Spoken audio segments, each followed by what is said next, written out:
Shalom, shalom, boa tarde.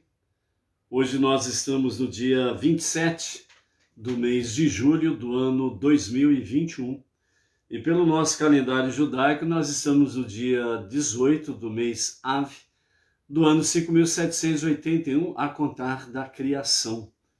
Bendizemos a Hashem que nós estamos na nossa paraxá semanal, Ekev, calcanhar, está se referindo também a ouvir, a ver. E a nossa paraxá Ekev desta semana traz para nós os desafios, sobre a insensibilidade, que está se referindo à questão de calcanhar, Ekev, e nesse sentido somos desafiados a não sermos insensíveis com referência às coisas de Hashem. Sobre ver e ouvir, somos desafiados a ver olhando, a ouvir, ouvindo.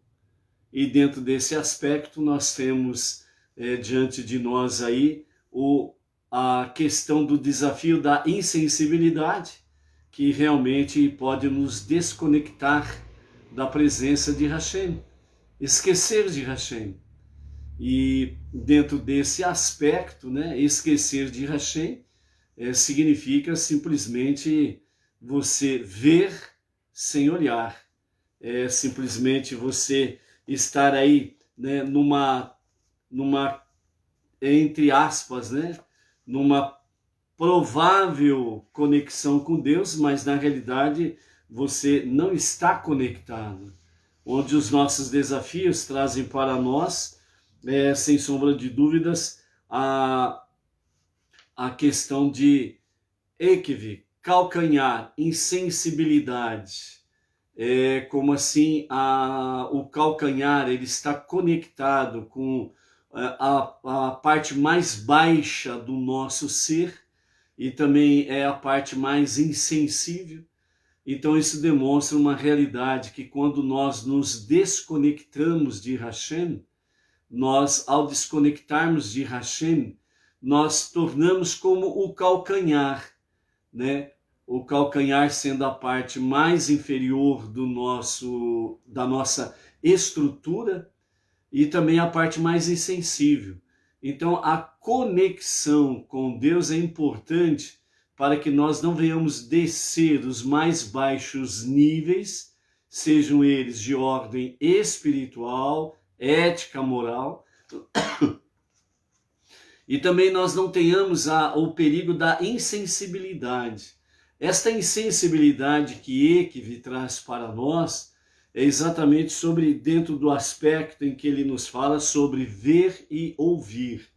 Como nós vimos ontem, ver sem olhar e ver olhando, ouvir escutando e ouvir sem escutar. Esta insensibilidade, ela traz exatamente essa questão. A pessoa, ela diz que crê em Deus, ela diz que realmente confia em Deus, mas os seus atos não demonstram esta realidade. Então, dentro desse aspecto, é a insensibilidade, A pessoa, ela sabe que Deus é um e único, indivisível e incorpóreo. Mas ela vê Deus sem olhar, sem prestar atenção. Ela escuta Deus, aliás, ela ouve Deus através da sua palavra, mas ela não escuta Deus, ou seja, não presta atenção. A insensibilidade, ela traz uma anestesia à nossa visão espiritual, o nosso ouvir espiritual, o escutar espiritual. Traz a insensibilidade, a anestesia, ela traz a insensibilidade, a indiferença, exatamente sobre a questão de não escutar a Deus. Então, Ekev, nesta semana, traz para nós os desafios em que nós somos realmente, vamos dizer assim, sacudidos, para realmente sacudir a poeira, sacudir a indiferença, a insensibilidade e nos conectarmos com Deus de uma forma real e viva. E nesse sentido é que nós precisamos ver olhando, ouvir escutando, para que nós não venhamos ter a insensibilidade do calcanhar, ou seja, descer aos níveis inferiores, baixos, né, do nossa vida, e dentro desse aspecto nós ficarmos aí dizendo que estamos vivendo um monoteísmo, mas na realidade nós somos indiferentes com essa realidade. Dentro desse aspecto, o que significa? Significa que o ver, olhando, ouvir, escutando, nos leva à obediência à vontade de Hashem, aos seus mandamentos.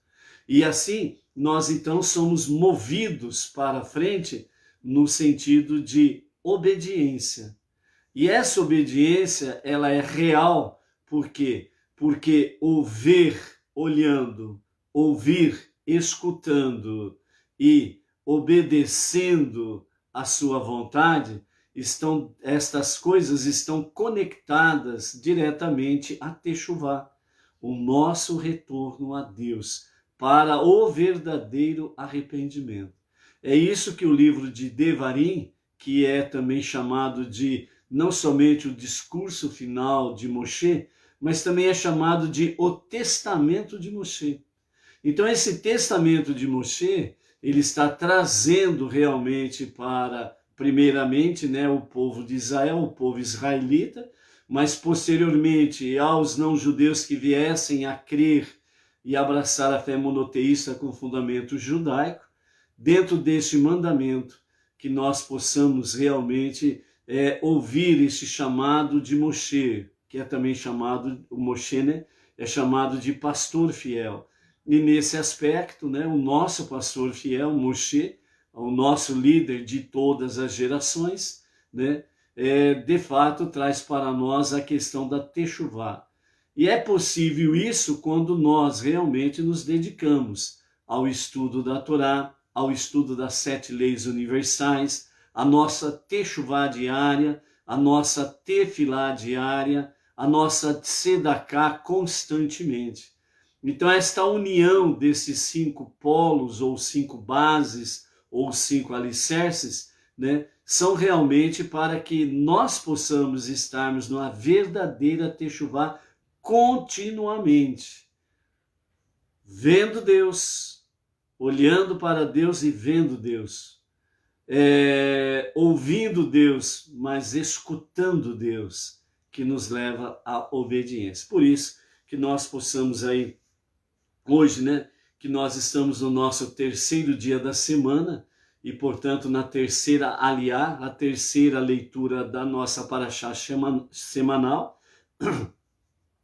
e também estamos no nosso 3º dia, né, do Shabat, que estas coisas sempre estejam trazendo para nós uma conexão real com Deus, através da Techuvá, que é o tema central do nosso 5º livro da Torá, Devarim, Deuteronômio. Devarim, tradução literal, é palavras, por causa do testamento de Moshe, o discurso de Moshe. Ok? Hoje nós estamos a 323 dias, né, do ano 5.781, contagem do nosso... Aliás, nós estamos hoje no dia 324, né, do nosso ano a contar da criação, 5.781. Estamos dentro do nosso grupo de sabedorias do Rebbe, que tem o título de Fé e Intelecto. Então vamos ver o que o Rebbe, o nosso tzadik, o líder da nossa geração, o que ele tem realmente para falar conosco nesta tarde. Vamos lá então? Você sabe por que o dinheiro americano é tão bem sucedido? Porque nele está escrito: nós confiamos em Deus. Não apenas acreditamos, mas confiamos. Além disso, o dinheiro, até lhe diz o seu propósito. Nele, né, o propósito de todas as nossas transações com dinheiro é fazer da multiplicidade uma unidade. E se for esse realmente o seu propósito, então você contará com o Criador único para prover as suas necessidades, né? Então aqui o nosso Rebbe fala-nos a respeito, né, do dólar americano, em que ali está, né, nós confiamos em Deus, né? Então não está escrito nós acreditamos, mas diz nós confiamos em Deus. Por isso que é uma moeda forte, segundo o nosso Rebbe. E além disso, o Rebbe diz que o propósito realmente do dinheiro, né, é o propósito de fazer de todas as nossas transações com dinheiro, é fazer da multiplicidade uma unidade. Então, o dinheiro, segundo o nosso Rebbe, ele fala que o dinheiro você tem multiplicidades de coisas para o fazer.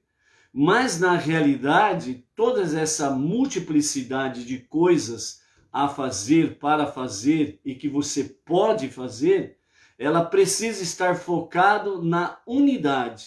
Ou seja, você, dentro da multiplicidade daquilo que você pode fazer com dinheiro, você precisa realmente estar focado na unidade de Deus. Ou seja, é você colocar de fato o dinheiro, o seu ganho, a serviço de Deus. Por isso que temos dentro dos 5 pilares a questão da tzedakah, as ofertas voluntárias e os dízimos, que são chamados de tzedakah no hebraico.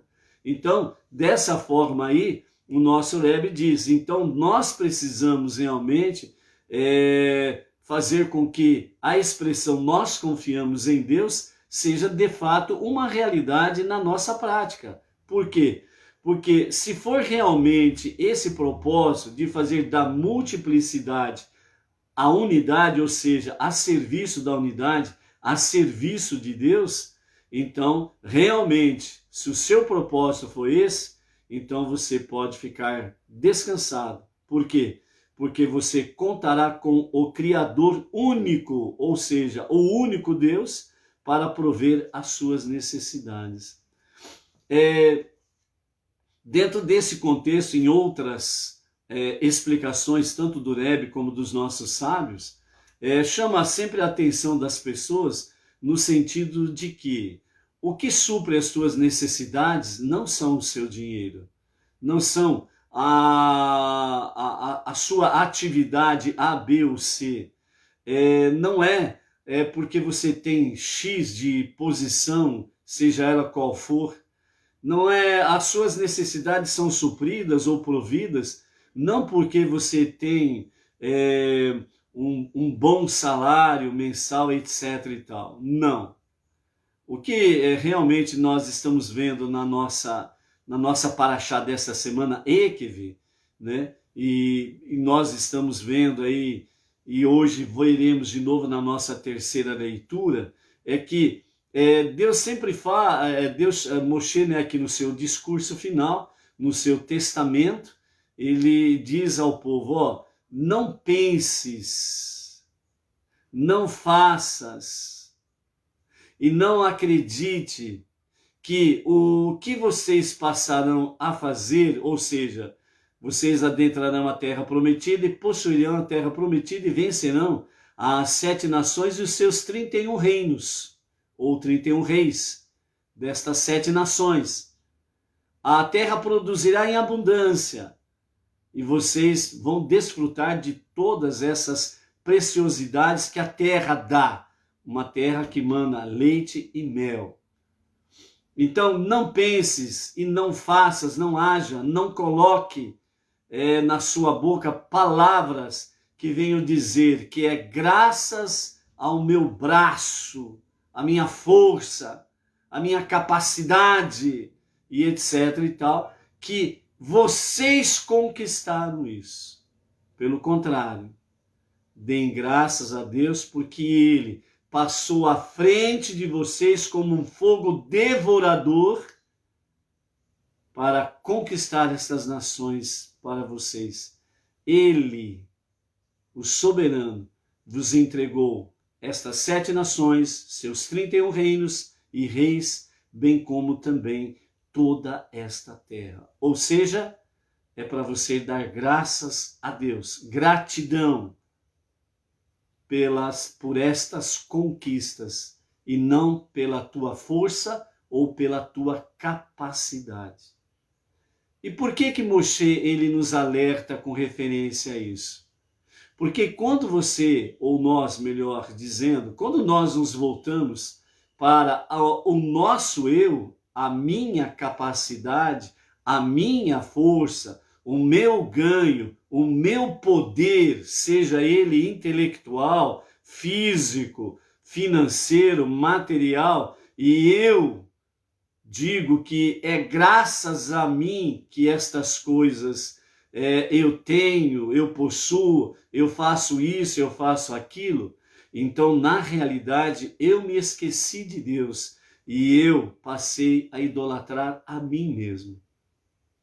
Então, dentro desse aspecto aqui, nessa gota de sabedoria do nosso Rebbe, Menachem Mendel, o tzadik, o líder da nossa geração, ele fala essa realidade conosco nessa gota de sabedoria. Então, o poder financeiro que cada um tem, seja ele desde o menor poder financeiro até o mais abastado poder financeiro, isso chama-se multiplicidade. Por quê? Porque o dinheiro pode comprar muitas coisas, trazer muitos benefícios, desde o mais baixo salário ou poder aquisitivo até o mais alto. Porque o dinheiro, você não gasta o dinheiro com uma coisa só, são múltiplas coisas. Então, quando nós realmente aplicamos desta multiplicidade, nós aplicamos para a finalidade da unidade de Deus, o propósito para divulgarmos a unicidade de Deus, a sua Torá, o monoteísmo, as 7 leis universais, especificamente para nós, não judeus, então nós estaremos cumprindo, de fato, o honrar a Deus com todas as nossas forças, seja ela capacidade intelectual, capacidade física, né? Com todas as nossas, com toda a nossa alma, melhor dizendo, né? Com toda a nossa capacidade intelectual, com todo o nosso coração, com os nossos sentimentos, com toda a nossa força, que está implícito a questão tanto da força física como o poder aquisitivo financeiro. Então, nesse aspecto aí, então, se nós agirmos assim, então nós poderemos contar sempre com o Criador único, o soberano dos mundos, que para prover as suas necessidades, as nossas necessidades. Ou seja, quem supre as nossas necessidades não é o meu, o seu, o nosso poder aquisitivo, mas sim Deus, o único Deus. É esta mensagem que o Rebbe Menachem Mendel traz para nós na tarde de hoje. Baruch Hashem? Ok. Então, nós estamos aí com o Luiz Ribeiro, né? Baruch Hashem, de Itaquera, Grande São Paulo. A Malu, a Maria Luísa, né? Freitas, lá de Palmas, Tocantins. Quem mais está aí? Juvenil Pérez de Oliveira, né? Shalom, shalom, Juvenil Pérez de Oliveira. Eu não lembro a sua cidade, Juvenil, se você puder postar aí, né? Coloca para a gente falar aí da sua cidade aí, ok? Nós temos aí a Shalom, a Osair Leal, também que está aí conectada conosco, né? Osair, Shalom, shalom, a ti, a família. Deixa eu ver aqui alguns outros nomes, né, que pelo YouTube, o posterior, né, que assistem, né, a nossa live aí, né, o Juvenil Pérez de Oliveira de Porto Alegre, né, Baruch Hashem, Juvenil, a ti e a família, que seja a graça de Hashem sobre vocês aí, E como que é? Já chegou o frio por aí, Juvenil? Hein? Já chegou aquela frente fria aí no sul? Dá um oi para nós aí se já chegou por aí. O Marcos Santos, Baruch Hashem, né? Louvamos ao Eterno pela graça que Ele tem nos dado, né? E podemos chegar realmente nessa nossa grande sala de aula, né? O Juvenil Pérez de Oliveira está dizendo que a frente fria já chegou lá pelo Rio Grande do Sul, né? E, meu Deus, vamos aí, amados, nos prepararmos adequadamente aí para poder enfrentar essa frente fria aí. Tudo indica até próxima segunda-feira, né? Que vai vindo aí, né? Da região aí. E aí, Juvenil, o Juvenil Pérez, as temperaturas estão mesmo caindo, e a previsão confirma para abaixo de zero? Meu Deus do céu, misericórdia a todos, né? E principalmente, né, que os serviços sociais, né, estaduais e municipais, né, abriguem os moradores de rua, né, num lugar adequado para poderem aí passarem essas noites abrigados aí, né? Misericórdia aí por essas vidas e por todas as vidas, pois o Brasil ele não tem uma preparação para esse nível aí, né, amados? Então, por isso nós precisamos muito da proteção divina aí para todas as pessoas aí, não restam dúvidas aí, né? Baruch Hashem, então, ok? Vamos para a nossa terceira leitura e depois, como nós estamos naquelas 7 semanas, né, chamada de Nahamu, consolai o meu povo, né, diz o Eterno. Então, nós vamos depois da leitura, né, com os comentários de Irash, aí nós vamos também trazermos alguns conhecimentos que os nossos sábios nos trazem com referência a essas 7 semanas, né? Diariamente, né, na medida da previsão aí, nós vamos trazendo sempre alguma coisa dentro dessas 7 semanas de Nahamu, consolai o meu povo, diz o Eterno, ok? Vamos à nossa terceira leitura, da nossa 46ª Parashá, Ekev, que está no capítulo 9 de Deuteronômio, a partir do versículo 4, e vamos até o versículo 29, com os comentários de Irash, da nossa terceira leitura, ok? Então, nós estamos numa sequência, né, desse testamento de Moshe, o discurso de despedida de Moshe, e nós, né, na aliá de ontem e de hoje, nós ainda estamos dentro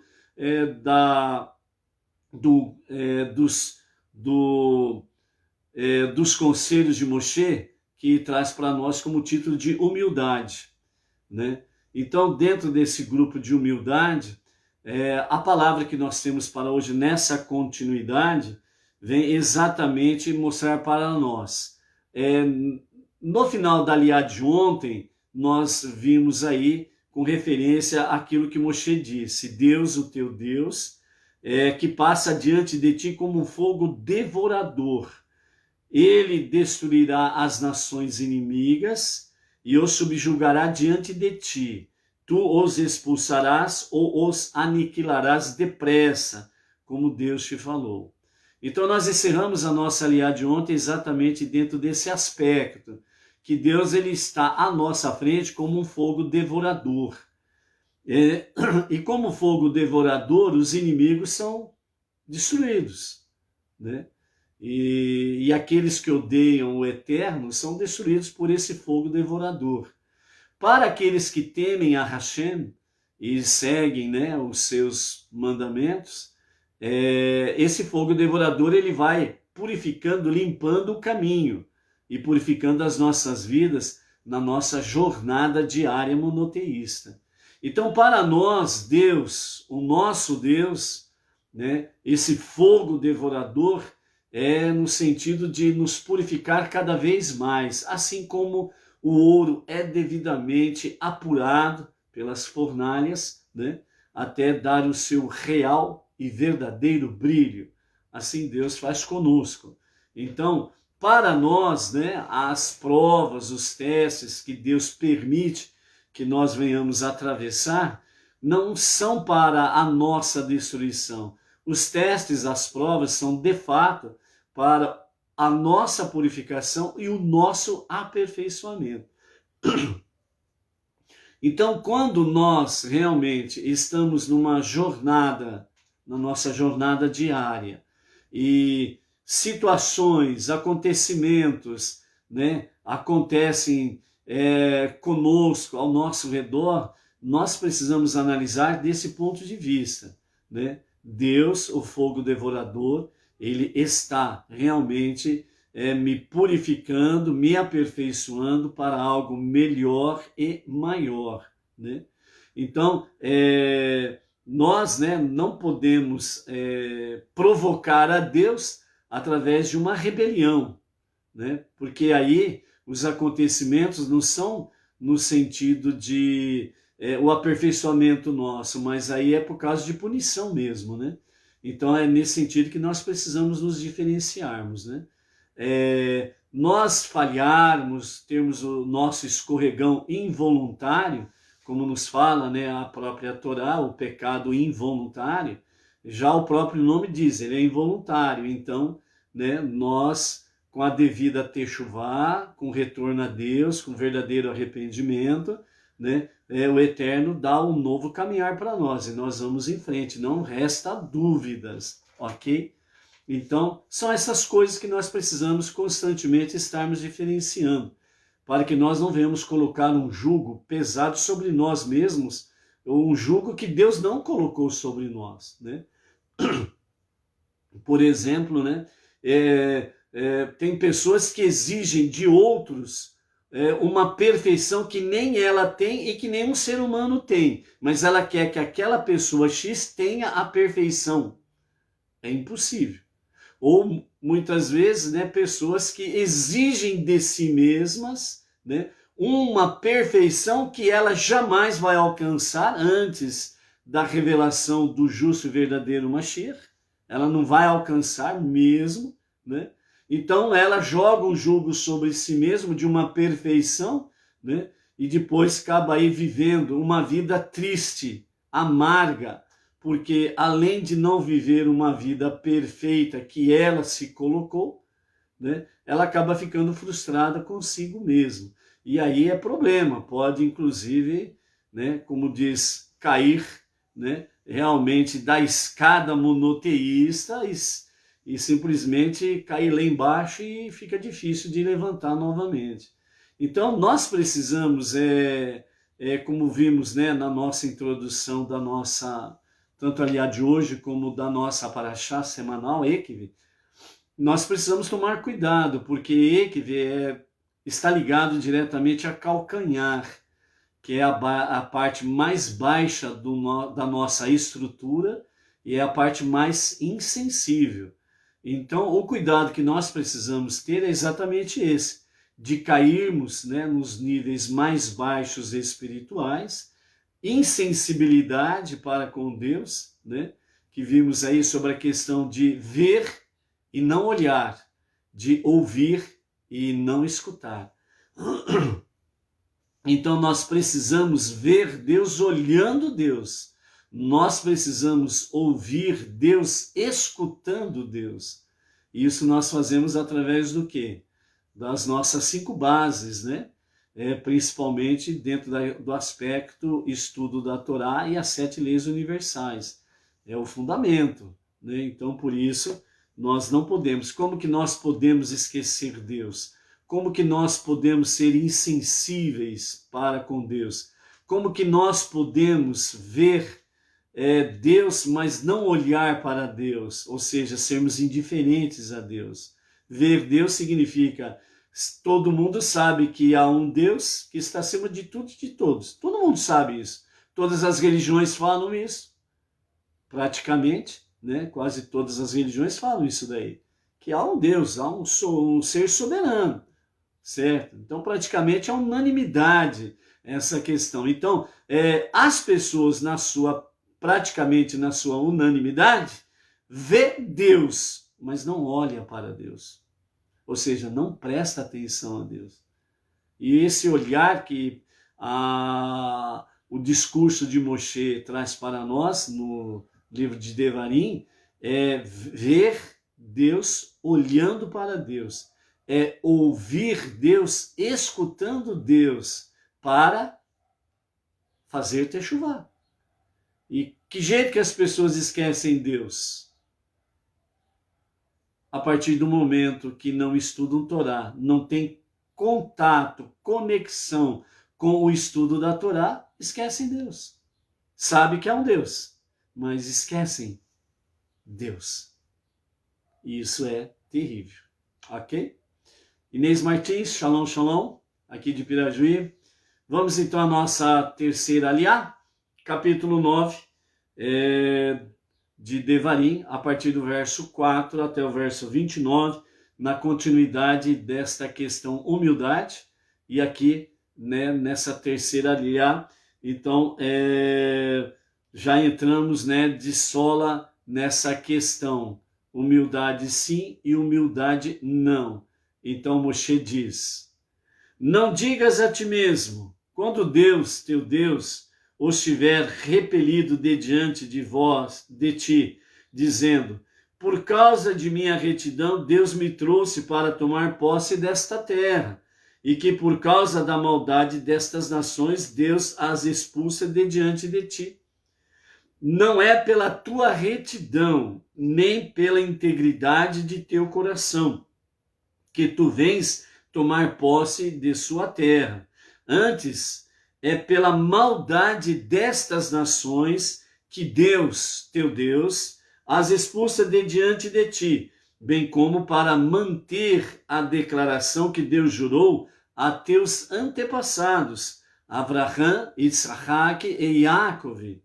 Sabe que não é por tua retidão que Deus, teu Deus, te dá esta boa terra para a possuíres, porque, ao contrário, és um povo de cerviz dura. Então vejam bem aqui, amados, que nesse início da nossa terceira aliá, Moshe já está dizendo, não digas a ti mesmo. Por que não digas a ti mesmo? É exatamente dentro do aspecto de você voltar-se realmente para o seu eu, de você voltar-se para o seu ego, de você voltar-se realmente para a idolatria do seu eu. Então, como que se esquece Deus? Além de não estar em contato com o estudo da Torá, outra forma que a pessoa esquece de Deus é quando ela se conecta com o seu ego, com o seu eu. E tudo gira em torno do seu eu. Eu e eu. Ponto. O resto é resto. Então, esta é uma das formas de esquecer-se de Deus. E aqui, né, Moshe está trazendo de forma bem clara sobre essa questão. Não digas a ti mesmo. Dentro desse aspecto aqui, nós podemos entrar dentro da questão da psique humana, né? Quando diz não digas a ti mesmo, quer dizer, entrar mais profundamente em seu intelecto e você ter convicção pelo seu intelecto de que, é graças a mim que isso aconteceu, é porque eu mereço, é porque eu tenho méritos e méritos e méritos, é porque a minha retidão, a minha justiça. Então ele se engrandece. Então por isso diz, não digas a ti mesmo, não entre no teu intelecto e venha se convencer de que é pela sua retidão que você passa a possuir a terra. Não digas isso. Ou seja, não caia no campo da auto-idolatria. E é isso que serve também para exortação para cada um de nós, Benei Noor. Porque nós, como estamos vindo, né, de um meio gentil e do meio das nações, onde o foco, nós aprendemos desde cedo que tudo precisa girar em torno do meu eu. Então, a nossa jornada monoteísta sempre vai ter aqueles contatos mais um pouco contundentes, né? Sobre a questão, o eu fica ou o meu eu sai? O meu eu prevalece ou Deus prevalece? É uma realidade. Às vezes você pode dizer assim, não, que isso? Onde já se viu eu falar que Deus não prevalece na minha vida? Lógico que Deus prevalece na minha vida. Então analise os teus atos, as tuas atitudes, analise a tua palavra. Você fala mais em Deus ou você fala mais no eu? Eu vou fazer, eu faço, eu vou, eu fico, eu faço acontecer, porque isso é meu, porque isso eu conquistei. Então analise as tuas atitudes. Porque o judaísmo é ação, atitude. Não tem aquele ditado, tem 2 ditados populares que dizem assim, o primeiro, diga-me com quem andas e eu te direi quem és. Você está andando com a Torá? Você está andando com Deus da Torá? Você está andando com os seguidores da Torá? E tem aquele outro segundo ditado que diz assim, pelas tuas palavras, conhece quem você é. O que as tuas palavras dizem? Devarim, tradução literal, palavras. Então, o que as tuas palavras dizem? O que as tuas palavras falam? Não digas a ti mesmo. Ok? É isso daí. Adão Faustino da Costa e família, lá de São Luís dos Montes Belos, Goiás, shalom, shalom. Vamos em frente? Verso 7, capítulo 9, verso 7. Lembra-te e não te esqueças de que repetidamente irastes Deus, teu Deus, no deserto. Vós vos tendes rebelado contra Deus desde o dia em que saíste do Egito, até o dia em que chegaste a este lugar. O caso mais expressivo da vossa teimosia foi quando irastes Deus no monte Horebe, fazendo o bezerro de ouro. E Deus ficou tão furioso convosco que quis destruir-vos, o que agora recapitularei convosco. A partir do verso 8 aqui, então Moshe agora, ele entra no discurso sobre o bezerro de ouro. E por isso aqui, junto com os comentários de Irache, né? Então fala, agora recapitularei convosco. Então daqui para frente, Moshe, no seu discurso, ele começa a reexaminar os acontecimentos do pecado do bezerro de ouro no monte Horebe, né? Então vamos lá.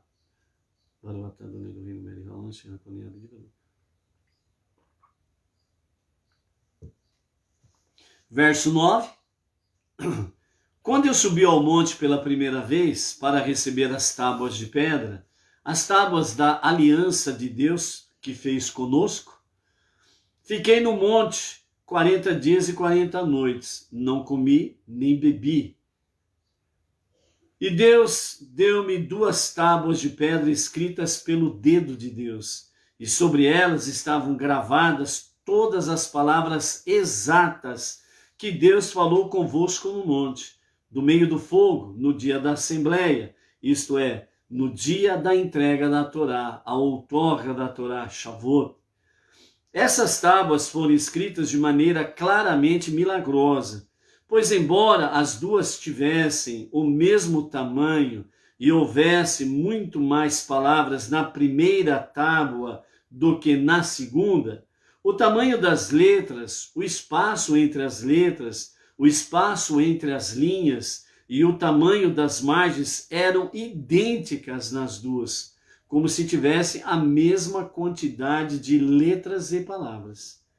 Ao fim de 40 dias e 40 noites, Deus me deu as duas tábuas de pedra, as tábuas da aliança, mas então Deus me disse: levanta-te, desce depressa daqui, porque teu povo que tiraste do Egito se corrompeu.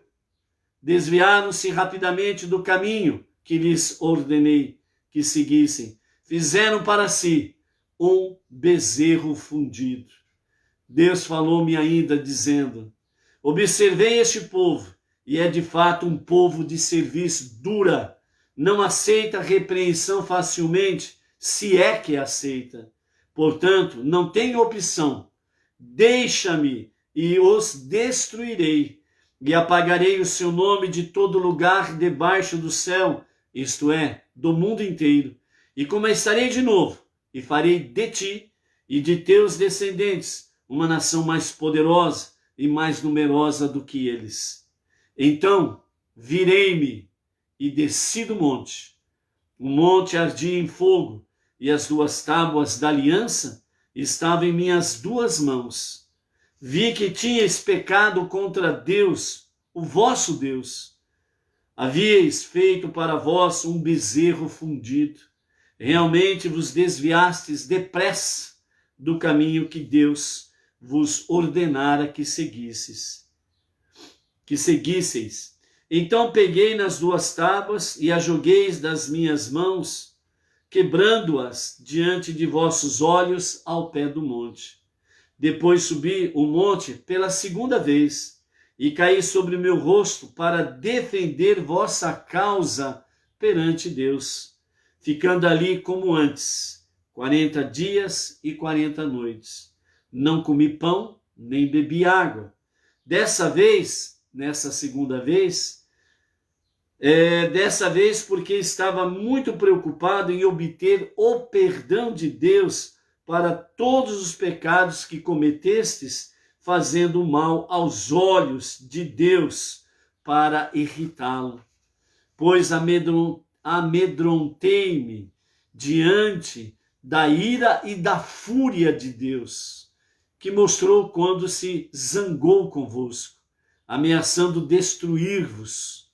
Porém, felizmente, Deus ouviu-me também dessa vez e não vos destruiu. Deus ficou extremamente furioso com Arão, por ele ter consentido com vossa insistência de fazer o bezerro. Ameaçou destruí-lo, matando seus 4 filhos, deixando-o assim sem descendentes. De modo que rezei também por Arão naquele tempo. Minha prece foi apenas parcialmente eficaz, e portanto 2 de seus filhos, Nadav e Avihu, mais tarde tiveram morte não natural antes de gerarem filhos. Antes de subir o monte Sinai pela segunda vez, tomei o objeto de vosso pecado, o bezerro de ouro, que tinhas feito, e queimei-o no fogo, esmaguei-o, moendo-o bem, até que ficou um fino pó, e joguei seu pó no córrego que descia do monte. E não foi só no episódio do bezerro de ouro, também provocaste Deus a ira em Taverá, em Massá e Merivá, em Kivrot e Ratavá. E quando Deus vos enviou a Ritmá, defronte a Kadesh Barneia, dizendo: subi, apossai-vos da terra que vos dei, resististes à palavra de Deus, vosso Deus, não acreditastes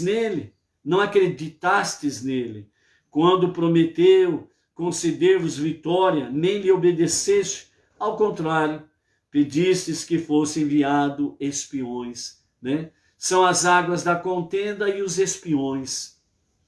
Vedes então que não foi apenas o bezerro de ouro, vós vos tendes rebelado contra Deus desde o dia em que vos conheci. Como eu disse, quando subi o monte Sinai pela segunda vez, caí sobre o meu rosto para defender vossa causa perante Deus, e fiquei prostrado durante os 40 dias e as 40 noites, depois que caí sobre o meu rosto, porque Deus dissera que pretendia destruir-vos. Rezei a Deus e disse: não destruas teu povo e tua herança, que redimiste com tua grandeza e que tiraste do Egito com mão forte. Lembra-te de teus servos Abraão, Isaque e Jacó. Não des atenção à teimosia deste povo, nem à sua maldade e nem ao seu pecado, para que os habitantes da terra da qual nos tiraste, o Egito, não digam: pela incapacidade de Deus de levá-los à terra que lhes falou, e pelo ódio que lhes tem, ele os tirou para matá-lo no deserto. Porém, eles são teu povo e tua herança, que tiraste com tua grande força, com teu braço estendido. Aqui nós encerramos a nossa terceira aliá. Então, na nossa terceira aliá, com os comentários de Irache, nós temos aí a questão da humildade. Então, do verso 4 até o verso 7, Moshe ele conclui essa parte sobre humildade. Por isso que ele entra nesse trecho, exatamente, né, nessa parte, não digas a ti mesmo, ou seja, não se engrandeça a si mesmo, confiando no seu intelecto, que quer te convencer de que você é merecedor por causa da tua retidão, por causa da tua justiça, porque afinal de contas você é um cara bacana, você é um cara legal. Ó, que isso, ó, você tem um coração bom. É por causa disto que você vai entrar na terra prometida, né? E fazendo uma analogia dentro desta realidade, trazendo um paralelo para nós, é a mesma coisa que acontece conosco nos dias atuais. Muitas vezes o nosso intelecto, que quer ser Deus sobre nossa vida, muitas vezes ele nos tenta, dizendo essas coisas para nós, né? Pô, você é um cara bacana, meu. Você não matou, não roubou ninguém, não é verdade? Você tem um coração legal, você tem um coração bom. Você ajuda as pessoas, né? Você sempre está pronto aí para correr aqui, correr ali, né? Então, afinal de contas, você faz justiça, você é um cara legal, você é um cara justo. Então, parabéns para você. Então, o teu intelecto, dentro desse aspecto, está conectado com a sua alma animal. Ela quer engrandecer você para que você faça do seu intelecto o seu Deus, que significa o teu ego, o teu eu. Entende? Então, dentro desse aspecto, né? Você acha, você não é igual a esses políticos por aí, corruptos, você não está roubando ninguém, você não está roubando os outros, né? Você não é que nesses políticos aí que com essa corrupção tem matado milhões de pessoas na história política do nosso país, por exemplo, né? Você aí não tem desviado verbas, né, da saúde para benefícios próprios da sua família, né, dos seus aconchavos, né? Então, que é isso, você não está na penitenciária, você não assassinou ninguém, não roubou ninguém, né? Outros aí dizem, né, daquele campo, você não adulterou, cara. Tá vendo como que você é legal, você é justo? Você não adulterou, não praticou prostituição, você não tem nenhum ídolo de bronze, de prata, de ouro dentro da tua casa. Tá vendo só? Você é positivo, você é joia. Então, o nosso intelecto quer nos convencer disso. Então, Moshe vem aqui e fala sobre humildade. Não digas a ti mesmo. Não digas a ti mesmo. Não deixe que teu intelecto, desconectado da tua alma divina, e conectado com a alma animal, venha dizer que você é reto, justo, no sentido de que as conquistas é graças a você e não a Deus. Entendeu? É essa questão que Moshe traz para nós aqui. É esse aprendizado que nós precisamos ter. Então, significa que nós precisamos, como nos fala o final da aliá de ontem, o versículo 3 do capítulo 9, nós não podemos jamais esquecer desta realidade, que diz: Deus, teu Deus, é que passa diante de ti como um fogo devorador. Ou seja, Deus está à nossa frente. Então é a Ele toda a reverência, é a Ele toda a honra, é a Ele, de fato, toda a glória e exaltação. É a Ele. Se eu não faço estas coisas, aí nós precisamos entrar dentro daquele aspecto sobre os mandamentos, que nós temos aí sobre a obediência dos mandamentos. Nós temos dois aspectos que nós vimos na aliá de ontem e anteontem, nós falamos sobre isso daí. Os dois aspectos da obediência dos mandamentos: o primeiro é aqueles que obedecem o mandamento por amor, simplesmente por amor. A sua descendência é abençoada e protegida até 2000 gerações. E a segunda aspecto da obediência é exatamente o quê? Aqueles que obedecem os mandamentos por medo e, portanto, por respeito a Deus. E a sua descendência, a si mesmo, é abençoada e protegida durante 1000 gerações.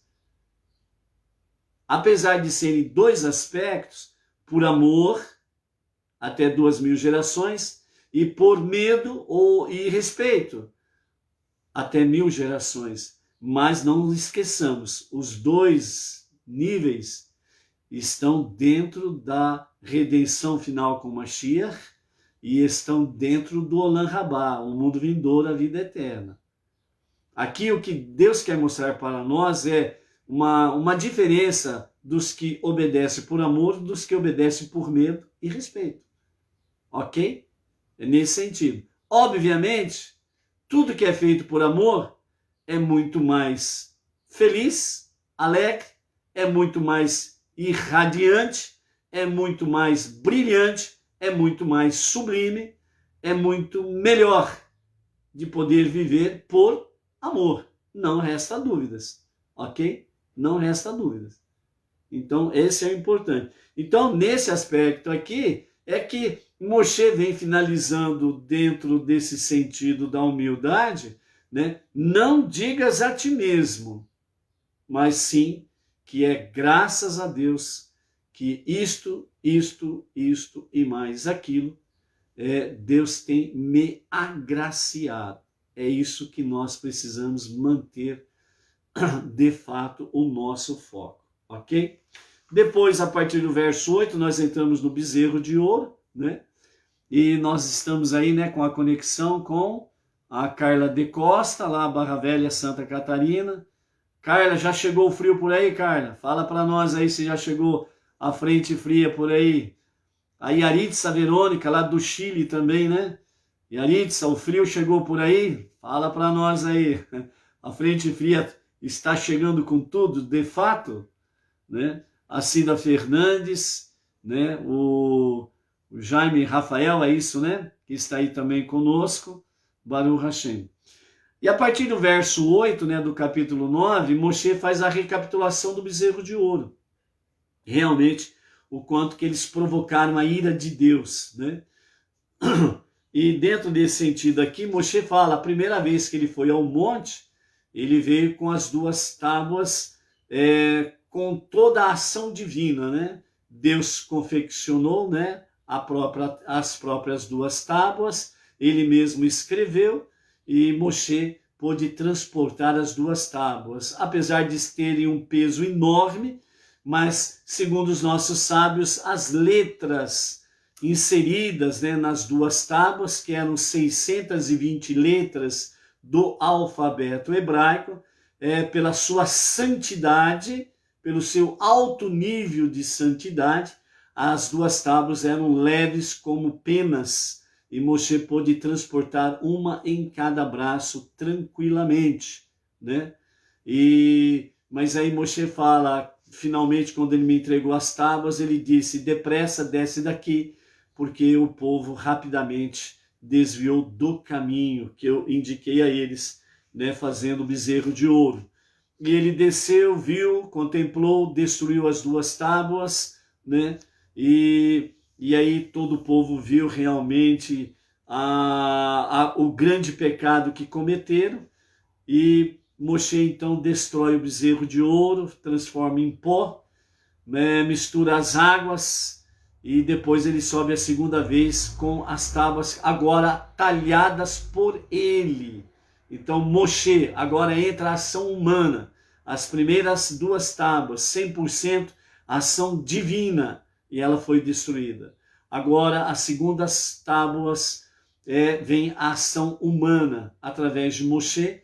Moshe vem talhar as duas tábuas, sobe ao monte, né?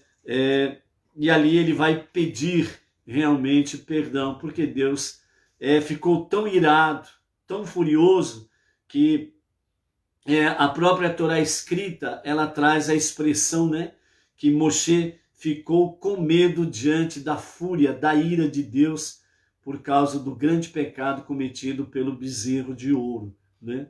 E aí então Moshe, ele se prostra diante de Deus. Aqui é uma questão que nós precisamos aqui abrir um parênteses, quando nós encontramos, não somente na Torá, mas no Tanar, ou em todo e qualquer livro de estudos, que nós encontramos quando fala prostrar-se, né?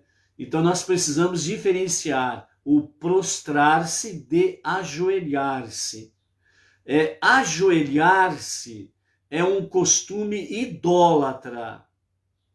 Esta é a realidade. Ajoelhar é um costume idólatra. Tanto é que nós temos aí aquela ação de Gideão, né? Quando ele vai para conquistar Jericó, não é isso? Nós vemos lá que Gideão, ele saiu com 3.000 homens para a guerra, e no final ele só chega com 300. E uma das etapas das eliminações, né, dos homens lá, foram justamente quando eles chegaram na beira do rio para beber água. Aqueles que se ajoelharam para beber água, né, foram eliminados. Um costume idólatra, né? Agora, o que realmente a Torá e os escritos trazem para nós, o prostrar-se é aquilo que aconteceu com Yaakov em Bet-El, certo? Em Betel, né? Bet-El, que é exatamente onde ele viu a escada, né, ali da terra até o topo do céu, e anjos subindo e descendo. Então, Yaakov, ele se prostrou, significa simplesmente que a cabeça ficou no mesmo nível dos pés, ou seja, deitou-se diante de Deus. Só que aqui o deitar-se diante de Deus não é usado como deitar-se diante de Deus, porque deitar, a pessoa pode deitar para descansar, para dormir ou algo semelhante.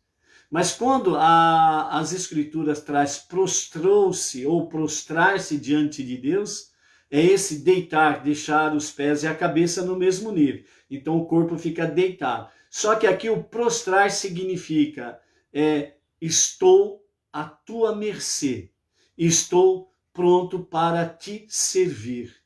Tu és o único Deus e eu sou teu servo. Então esse prostrar significa entregar-se irrestritamente, totalmente para o serviço a Deus. E isto é o que acontecia com os Kohanim, na consagração dos Kohanim, dos sacerdotes.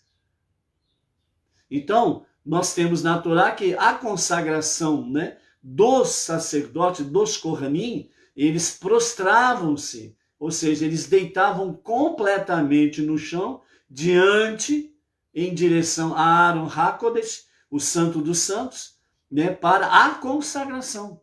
Então eles prostravam-se, ou seja, estavam entregando-se completamente ao serviço de Deus e reconhecendo Ele como o único e o verdadeiro Deus. Então é esse o prostrar-se.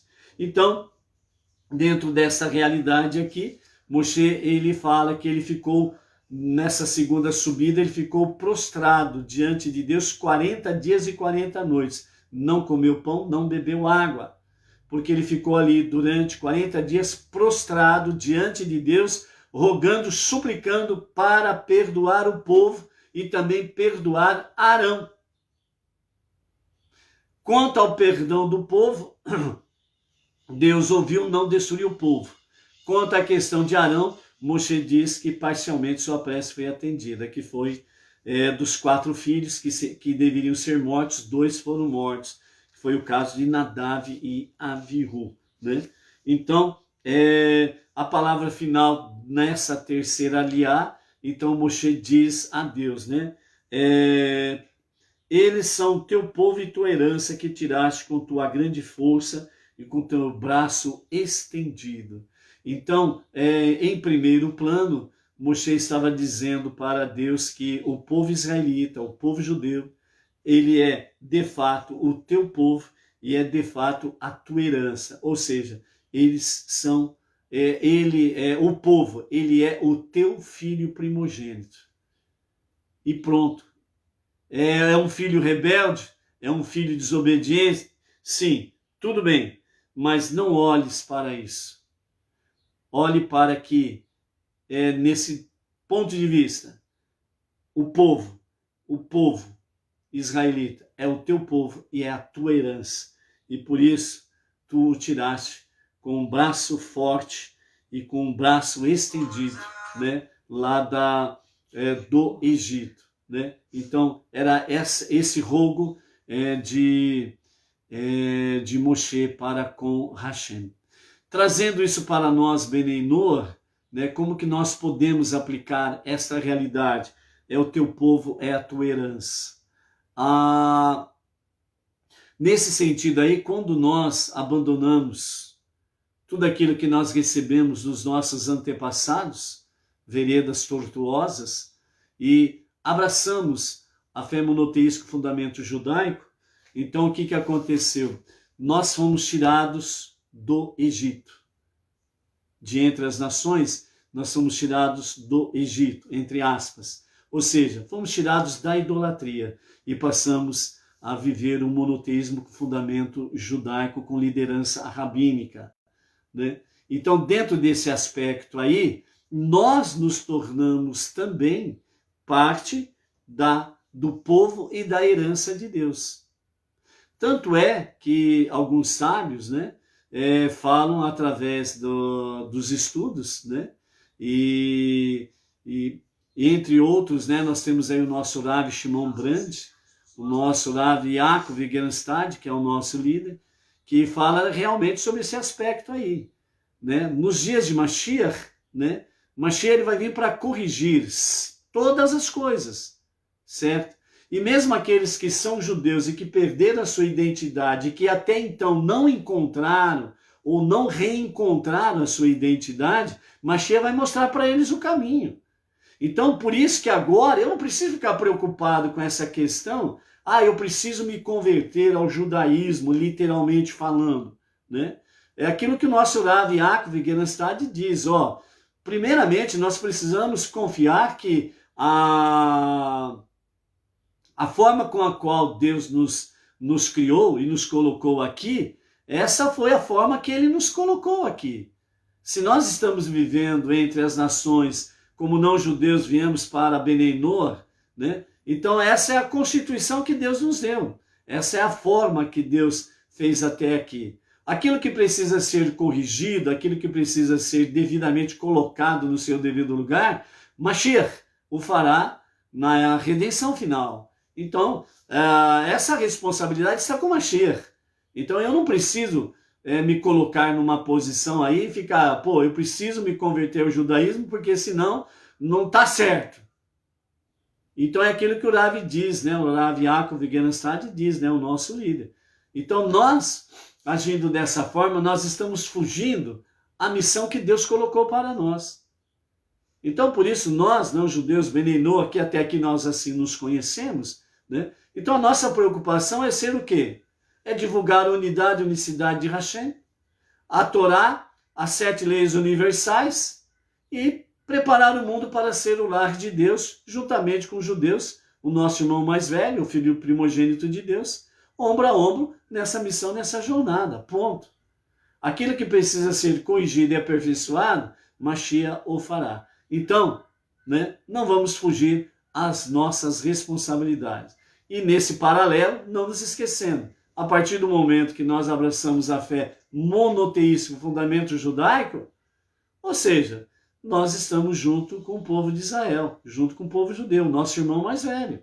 Então, somos povo de Deus, herança de Deus, o filho primogênito e nós os filhos mais novos. Eita, filhos novos, que dão também uma boa dor de cabeça para Deus, não é essa dúvida, não é verdade? Então, aqui fica a nossa terceira aliá, e pela graça bendita, né? Amanhã nós vamos para a nossa quarta aliá. Então, para nós encerrarmos a nossa live de hoje, né? Então, rapidamente, né? Para não ficarmos delongos na nossa live, vamos aí falar alguma coisinha rápida sobre a consolação, essas 7 semanas da consolação que nós temos. Ou seja, quando findamos Shabiave, o 9º dia de Ave, né? O dia extremo de luto, então nós entramos em 7 semanas chamado de renascimento. E dentro desse renascimento, nós estamos dentro de 7 semanas de Nahamu, Nahamu. Consolai, consolai o meu povo, diz o Eterno, certo? Então esse é o renascimento que Deus tem para nós. E por isso, né, consolação, todas essas 7 semanas, nós temos as porções do profeta Isaías. Então, é dentro do livro do profeta Ishayahu que nós temos aí as 7 consolações, vamos assim dizer no plural, mas é o Nahamu, Nahamu, consolai, consolai o meu povo, diz o Eterno. Shabat passado foi o nosso primeiro Shabat, e nós tivemos aí no livro do profeta Isaías, Ishayahu, no capítulo 40, versos 1 a 26, nós tivemos aí a introdução, consolai, consolai o meu povo, proclama o vosso Deus. No próximo Shabat, nós teremos a porção no capítulo 49, a partir do versículo 14, e vamos até o capítulo 51, verso 3, né? Com o título, Mas Sion falou, o Eterno me abandonou, ele de mim se olvidou, né? Sion também se refere a Jerusalém. Yerushalayim, Sion, Jerusalém, é a mesma cidade. Aí nós teremos a terceira porção, no capítulo 54, versos 11 até o capítulo 55, verso 5, que tem o título, Ó tu, aflita e atormentada, que não recebeu consolo. A quarta porção será no capítulo 51, verso 12, até o capítulo 52, verso 12, sou eu quem te consola, né? Então nós temos aqui algo muito precioso para aprendermos dentro desse aspecto aqui, né? A quinta porção é capítulo 54, verso 1 a 10, canta, ó estéreo, que não deste à luz. O que vai acontecer na sequência? Continuará estéreo ou dará à luz? A sexta porção, capítulo 60, verso 1 a 22, levanta-te, resplandece, porque chegou a tua luz. Baruch Hashem, né? Maravilhoso é o nosso Deus. E a sétima porção, capítulo 61, verso 10 até o capítulo 63 e o verso 9, né? Regozijo imenso terei no Eterno, ou seja, uma alegria imensa terei no Eterno, né?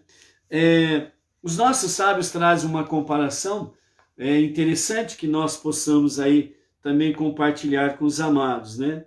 Estas 7 porções, essas 7 Haftarot do profeta Ishayahu, tem 144 versículos. Ou seja, nessas 7 porções, nós leremos 144 versículos. Ao passo que nas porções de admoestação que nós encontramos nas porções da Torá, que são as porções Berukotai, que é a 33ª porção, que é uma das porções de admoestação, a porção Kitavô, que é a 50ª, a porção Nitzavim, a 51ª, e a porção Razino, que é a porção 53, que são de admoestações para com o povo, ou seja, repreensões, né? Essas porções, que são específicas nesse sentido, elas contêm 143 versículos. Ou seja, ela tem um versículo a menos do que as porções do profeta Ishayahu. Então os nossos sábios falam que realmente, desta forma, a consolação de Deus supera a reprimenda. Então, por isso, confie na consolação de Deus para você. E não, entre aspas, aquela repreensão momentaneamente que nós possamos estar aí vivenciando, ok? Também os nossos sábios trazem para nós, né, dentro da própria Mishnah, do Talmud, né, que 7 consolos foram oferecidos a Jerusalém. Então, 7 consolos foram oferecidos a Jerusalém. O primeiro foi ordenado por Deus aos justos, para consolar Jerusalém. O segundo foi oferecido a Abraão, para consolar Jerusalém. O terceiro a Isaac, o quarto a Yaakov, o quinto ao nosso mestre Moshe, para consolar Jerusalém. O sexto foi a recusa de Jerusalém em aceitar o consolo oferecido pelos justos e a sua súplica para receber em troca o consolo de outros. Ou seja, Jerusalém recusou ser consolado. E o sétimo, né, consolo foi oferecido pelo próprio Deus, conforme, né, consta no versículo do livro de Isaías, capítulo 51, verso 12. Sou eu quem te consola, diz o Eterno. Né? Então, nesse sentido aí. Então, para nós finalizarmos hoje sobre essa questão de consolação, então nós queremos trazer para vocês, dentro da Pesita Rabati 30, esse ensinamento deste que os nossos sábios trazem pelo Talmud sobre os 7 consolos oferecidos a Jerusalém. Então, os nossos sábios, eles dizem da seguinte forma: consolai, consolai o meu povo. O Santíssimo disse a Abraão: vá e console Jerusalém. Pode ser que ela aceite o seu consolo. Abraão foi e disse: aceite o meu consolo. E Jerusalém respondeu: como posso aceitar seu consolo se você me chamou de montanha? Conforme consta em Bereshit, Gênesis, capítulo 22, verso 14, onde tu disseste a Abraão: nesta montanha sobre qual Deus aparecerá? Então Deus disse a Isaac: vá e console Jerusalém. Pode ser que ela aceite o seu consolo.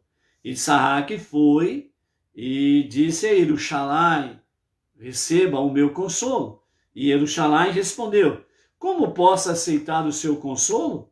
O perverso Esav, que descende de você, me transformou em um campo, como está escrito em Gênesis, Bereshit 27:5.